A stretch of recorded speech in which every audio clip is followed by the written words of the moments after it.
국가 정세를 크게 뒤바꿀 수 있는 대대적인 사건이 있었습니다. 바로 42년 동안 풀리지 않았던 한국의 안보 족쇄인 한미 미사일 지침이 22일을 기점으로 철폐된 것인데요.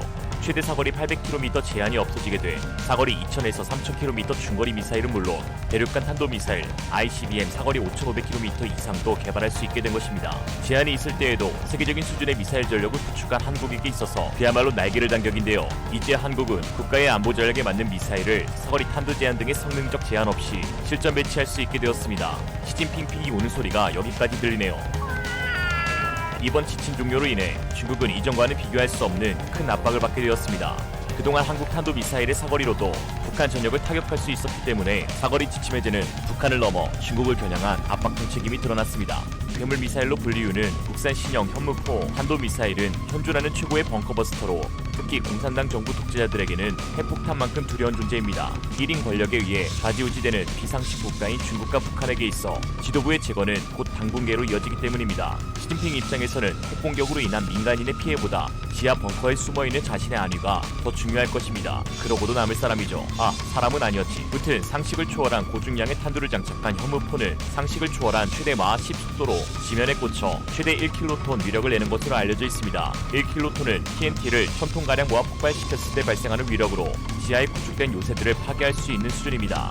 게레시 탄도 미사일의 파괴력이 1킬로톤 정도라며 미국이 근래의 개발을 가속화해 일부 실전 배치한 저위력 핵무기에 버금가는 수준입니다. 사실상 핵무기를 제외한 최고의 미사일. 실제로 중국은 핵전쟁 발생 시 지도부가 대피할 수 있는 지하 핵벙커와 시설들을 구축해 나가고 있습니다. 1950년대부터 구축된 지하 벙커 시설은 베이징과 인근에만 1만여 개가 존재하는 것으로 알려져 있습니다. 특히 당 고위 간부들이 인접해 주거하고 있는 지역인 중남에는 핵전쟁에 대비한 대형 지하 터널이 있는데 마오쩌둥의 주치의로 중남에 22년간 거주한 리즈수이 박사에 따르며 이 지하 터널은 트럭 4대가 동시에 통과할 수 있는 크기로 천안문 광장, 인민대회당, 해방군 305의원, 국방부 청사 등 베이징 시내의 요지와 직결됐다고 합니다. 또한 중남해에서 서북쪽으로 20여 킬로미터 떨어진 국가삼림공원 지하에는 핵 대피소가 존재하는데 이곳엔 중국 공산당 중앙군사위원회 통합전투사령부가 위치해 있습니다. 이곳은 중국 전역의 5대 전국 군사활동을 지휘할 정도로 핵심 장소입니다. 지난 2016년 시진핑이 군복 차림으로 이곳을 방문하기도 했죠. 북한과 중국이 현무포 개발에 촉각을 곤두세우고 비판을 마다하지 않은 이유도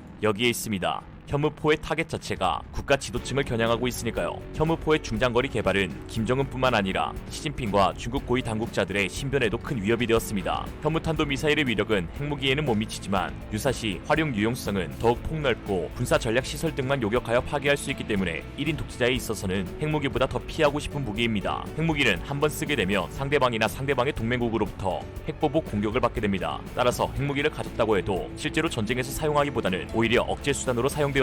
반면 재래식 무기는 상대방의 핵보복을 유발할 위험이 상대적으로 적은데 그런 만큼 유사시 우리 군은 핵 확전의 위험성을 최대한 통제하면서 보다 유연하게 적국의 선제적 혹은 대량 응징 차원에서 현무 시리즈를 쓸 수 있습니다. 현무포는 지표상으로 핵무기와 같이 폭발력을 확산시키는 형태라기보다는 무거운 중금속 탄두로 지표 등을 뚫고 들어가 폭발해 방어 진지를 파괴하는 미사일입니다. 그 관통 위력은 미군이 보유한 최대 위력의 벙커버스터인 GBU-57 대비 두세 배에 달하는 전술핵급 관통력을 가졌다고 알려져 있습니다. GBU-57이 견고한 강한 콘크리트를 60m까지 뚫고 들어가는 성능을 내는 것을 감안해 역산하며 현무포는 180m 두께의 강화 콘크리트도 관통할 수 있다고 추정하고 있습니다. 북중 고위 간부들이 만약에 전쟁을 도발하고 지하 벙커에 깊숙이 숨어 있더라도 현무포 위치만 특정하면 정밀 타격해 말살할 수 있는 것입니다. 이번 한미 정상의 합의에 따라 사거리 제한마저 사라지게 됐으므로 향후 현무 시리즈는 한층 더 위력과 사거리가 강화된 버전으로 개량되거나 신규 개발에 본격적으로 착수하게 되었습니다. 향후 현무포 개량형이나 후속형이 개발된다면 사거리가 대폭 늘어난 1000에서 3000km급 중거리 탄도 미사일이 될 가능성이 있다고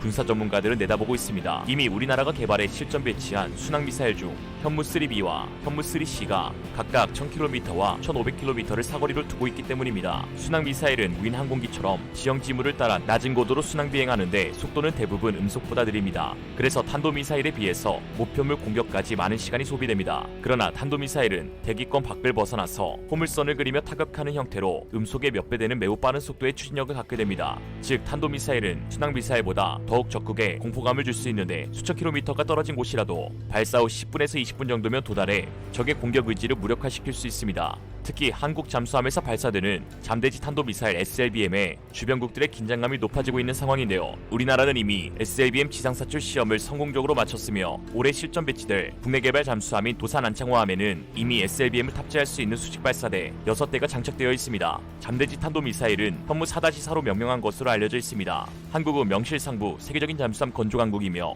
이제 무장까지 세계 수준으로 갖추게 되었습니다. SLBM 기반의 중거리 탄도미사일 MRBM이 중요한 이유는 북한의 핵도발에 대한 억지력을 확보하고 유사시 중국의 한반도 군사 개입 가능성을 차단하기 위함과 동시에 중국의 해상무력 도발에 가장 효과적으로 대응할 수 있는 수단이기 때문입니다.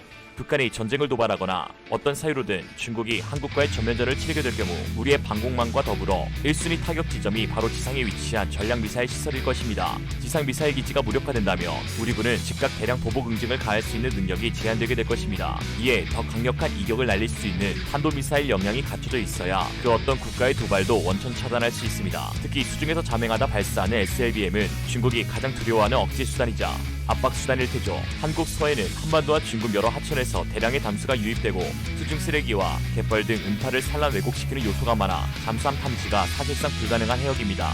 여기에 뛰어난 정수성을 지닌 한국 잠수함들의 역량으로 충분히 중국 산둥반도 인근의 와이만 입구까지 진출할 수 있는데 이 해역에서 베이징까지는 불과 600km로 현무 미사일이 6분 이내에 도달할 수 있습니다. 한국의 핵잠수함과 SLBM 개발에 중국이 경계하는 일이 그다지 신기하지 않은 이유입니다. 앞으로 우리 정부와 군은 1000에서 3000km급 중거리 SLBM 도입에 나설 것으로 보입니다. 이미 우리나라가 개발해 실전 배치한 순항미사일 중 현무3B와 현무3C가 각각 1000km와 1500km를 사거리로 두고 있는 점을 감안할 때 SLBM도 일단 1000km급부터 개발될 가능성이 있습니다. 그간의 미사일 기술 개발 속도로 봤을 때 빠르면 2-3년 내에 개발을 완료할 수 있을 것으로 전망됩니다.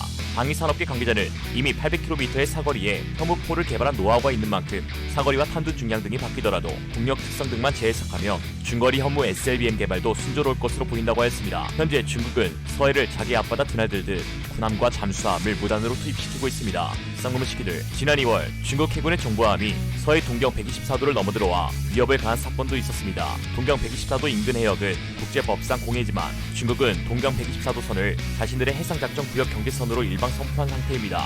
중국은 서해에서의 활동 범위를 야금야금 넓혀 서해를 중국의 내해로 삼으려는 이른바 서해 공정에 나서고 있는데요. 지난해 12월에도 중국 해군 경비함이 동경 124도를 지나 백령도에서 40km 떨어진 해역까지 접근했습니다.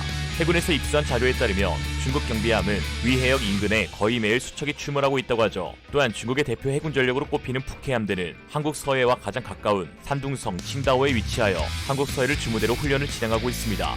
북해함대의 주요 전력으론 항공모함인 랴오닝함과 한급 핵추진 공격 잠수함 4척이 꼽힙니다. 또한 중국은 서해뿐만 아니라 이어도와 주변 해역에 대한 해상 영유권 야욕을 드러내면서 북해함대와 동해함대를 동시에 보내고 있는데요. 이어도는 태평양으로 진출하는 중국의 길목이며 풍부한 해저 자원이 있는 곳으로 중국은 자신의 이익을 추구하기 위해서 남중국 해서의 이어도와 그 주변 해역에 대한 관할권을 주장하고 이를 충족시키기 위해 무력 사용까지도 주저함이 없을 것으로 판단됩니다. 중국은 1년 국방비로 280조 원을 투입하고 있고 그 가운데 특히 해군의 비중은 80%로 미국을 넘어선 세계 해양 패권을 노리고 있습니다. 한국도 물론 세계적으로 인정받는 높은 조선 기술력과 뛰어난 해상 전력을 보유하고는 있으나 개떼처럼 쏟아지는 중국의 물량에 여전히 수적 열세에 놓여 있습니다. 이에 한국 해군은 비대칭 전력을 운용하고 증강할 필요성을 제기하고 있으며 이에 현무 미사일을 장착한 핵잠수함의 도입을 추진하고 있습니다. 한국은 미사일 전력 세계 4위의 미사일 강국이며 세계 5번째 잠수함 수출국이자 세계 최고의 원자력 기술을 보유하고 있어 한국이 만든 원자력 추진 잠수함이 이어도 인근 해역에서 활동하는 것만으로도 중국 해군이 나대지 못하게 억제할 수 있으며 특히 중국 항모가 남중국 해에서 깝치듯 이어도 근해에서도 기동훈련을 한다고 했을 때 우리 군도 잠수함 훈련을 실시하여 우리의 우수한 운영 능력을 과시함으로써 잠수함의 공격에 취약한 항모에게 큰 위협을 줄 수 있습니다. 고장나기 일수인 중국산 무기들로 주변국의 일진놀이를 해대는 시진핑. 그러나 전장에선 누구보다 빠르게 지하로 대피할 쫄보가 아니겠습니까? 지하는 추워서 입 돌아갈 텐데 따뜻한 현무 하나 놔줘야겠네요. 이상으로 리얼리즘 여스가 정세를 크게 뒤바꿀 수 있는 대대적인 사건이 있었습니다. 바로